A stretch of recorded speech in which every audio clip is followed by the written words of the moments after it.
Vegan means you don't eat animal products, Mm-hmm. and raw means that you don't eat anything that's been cooked, processed, or refined. Mm-hmm. So just straight up fruits, vegetables, and some nuts and seeds in their natural state, Mm-hmm. uncooked, unprocessed, unrefined. The only processing that I do is a blender.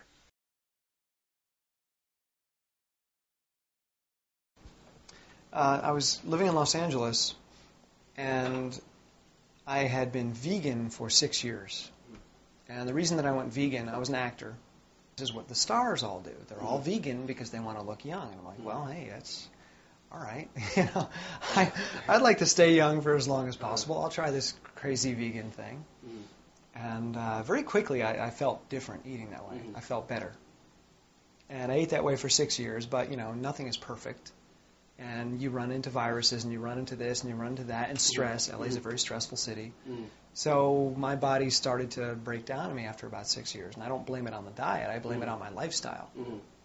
And I really started to fall apart. Got really, really ill.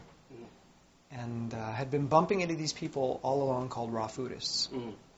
And they were always they're like, you're vegan, just, make the next step. Go raw, try it. I'm like, why would I want to do that? That's stupid. I mean, what do you eat? Bird seed and wheatgrass and carrot juice? Why would I want to do that?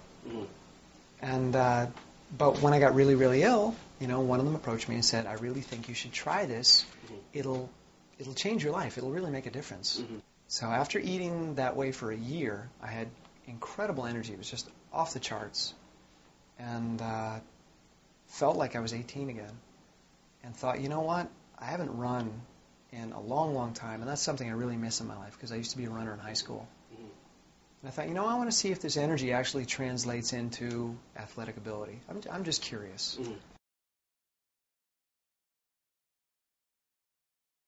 I did an interview for GQ, which should be coming out within the next month. They interviewed me because they're doing a whole section on the world's toughest sports. And they've chosen tower racing as one of the top 10 world's toughest sports. In the interview, I said to them, it's like you've been hit by a truck, beaten with lead pipes, had a blowtorch put down your throat, and then, somebody tear your arms out of socket. That's what it feels like in one of these races. Like, there's never a moment in the race where you're not in extreme pain. As soon as the gun goes off, you blast out full speed. Even though you know that you can't sustain that speed, you still go full speed anyways because of the adrenaline. And your quads immediately start to fail on you. And then your glutes start to fail. So then you start pulling on the railings with your arms, and then they start to fail. And then you're going back to your quads again. And you're going as fast as you can, but your body, you're literally like jello, and you're just pulling yourself up the tower, just jello legs. It feels like you're going to die, like you can't breathe. Like everybody that finishes one of the races is gasping and holding their throat, and they're screaming and moaning because your throat hurts so bad. It literally feels like you put a torch down your throat. I don't do it because I like it. I don't do it because it's fun, because it's not. I can't imagine a more painful, brutal experience. I mean, you're literally torturing yourself. It's a kind of masochism. I do it because I'm good at it. So we're making our post-workout smoothie here. See, we're really lucky in Bennington because we've got good water. We don't have to worry about radon for the most part. This thing sounds like a jet engine, so...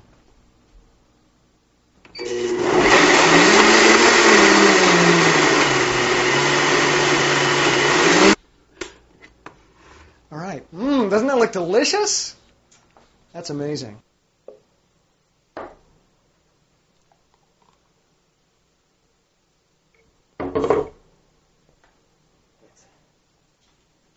Yummy. Cheers. All right. And what I do is I swirl it and chew it.